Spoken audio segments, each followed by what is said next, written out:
A sudden crack in the system can lead to fear, and fear leads to panic, and panic leads to a bank run. And with everything online these days, those bank runs can happen at the speed of a Twitter post. Satoshi had just a beautiful vision, a beautiful dream, and that was, what if we didn't have to trust the banks? And what if we didn't have to save our life savings in a fiat currency that's collapsing in value?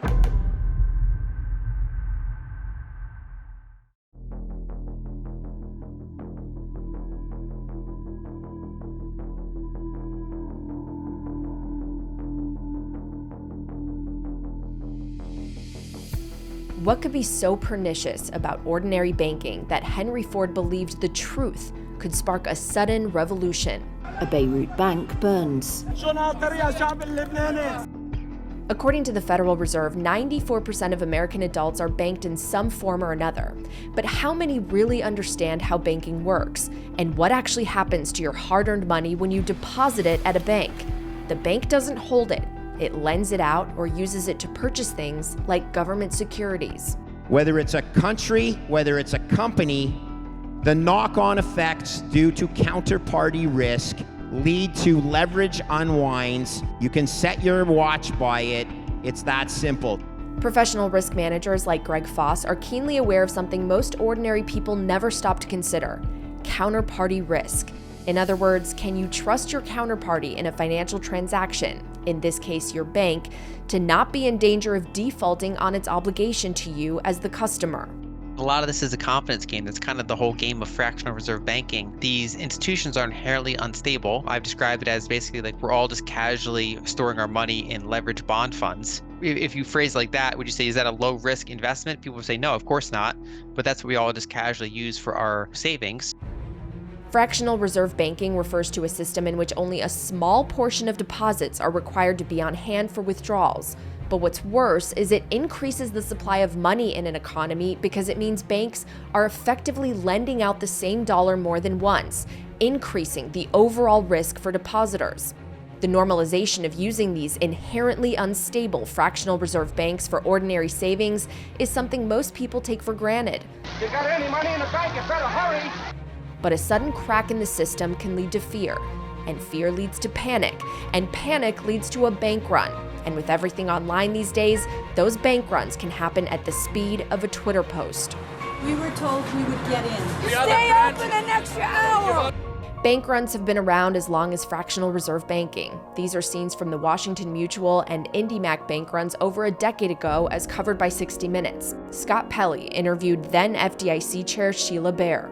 When IndyMac failed, you were watching these scenes on television. Yes, of people lining up outside the bank like it was 1932. Yes, it was. What did amazing. you think of that? So I think people just forgot that banks do fail and how the FDIC works. The question becomes, how many times can the FDIC do that? At what point is the FDIC broke? The FDIC is backed by the full faith and credit of the United States government. So if we need to, we try not to and don't want to, but if we need to, we can borrow from Treasury to make up for any shortfall. So the FDIC never goes broke? We don't go broke. No, we are the government. We're backed by the full faith and credit of the United States government. That is, until people stop trusting the full faith and credit of a government that lives by the money printer. Bair's guarantees may or may not be that reassuring, depending on how much faith one puts in the government to not create bubbles and moral hazards in the first place. After all, these statements were made before this latest banking crisis. And the big question is, how systemic will this one turn out to be? It's just one of the challenges of having an actively managed financial system and their ongoing cycle of putting out fires that they themselves caused. For example, after the dot-com bubble, that was a mild recession by most accounts. Unemployment rate and GDP contraction were pretty mild, and yet the Federal Reserve cut interest to 1%, which encouraged a lot of real estate leverage, and then they rapidly hiked interest rates. And that wasn't the only factor, but that was a contributing factor to the 2008 financial crisis. And we kind of saw a similar, but somewhat less severe dynamic this time. It does feel a little bit like wash, rinse, repeat. You blow up one bubble, pop it, and then you have to taper it over and hit the money printer again, lower interest rates. We already went to zero.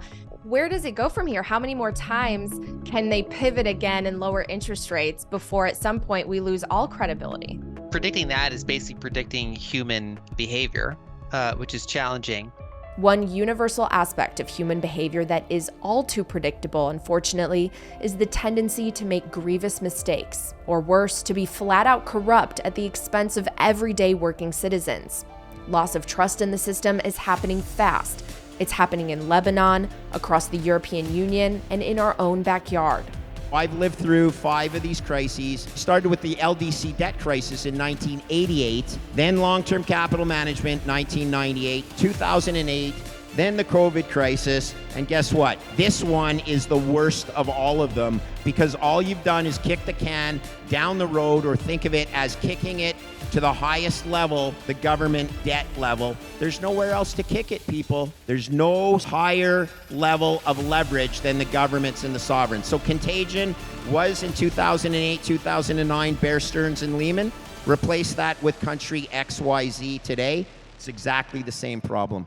The problem that we have is a flawed banking system, a fractional reserve banking system, where bankers can lend money that they don't have. And if you go back in time to the United States in the 1850s, that was a capital offence. You could hang for that. And so we've had another disaster. And none of this is actually going to save us from another disaster down the line. It's bound to happen because we haven't addressed the real problems. Are we watching a systemic collapse of the central banking system here in the United States?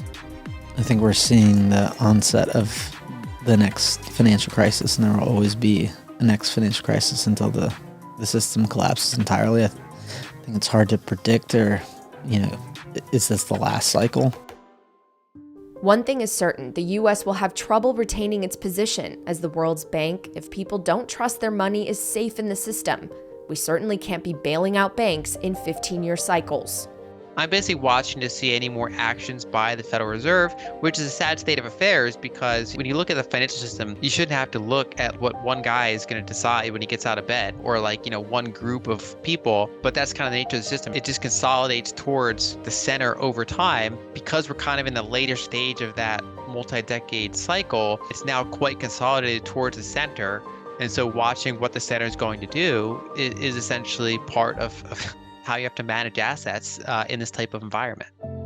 How then do we extract ourselves from the centralized pitfalls of our modern economy, where a small group of people determine the price of money itself? Look, Satoshi had just a beautiful vision, a beautiful dream, and that was, what if we didn't have to trust the banks? And what if we didn't have to save our life savings in a fiat currency that's collapsing in value?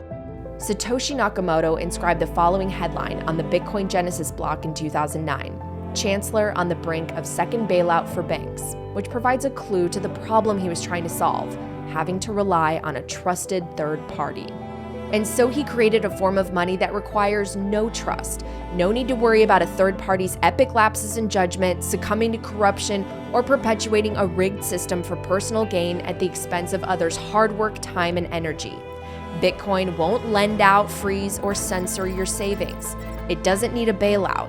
And it finally provides a fair and open financial system for securing property rights where anyone can opt in.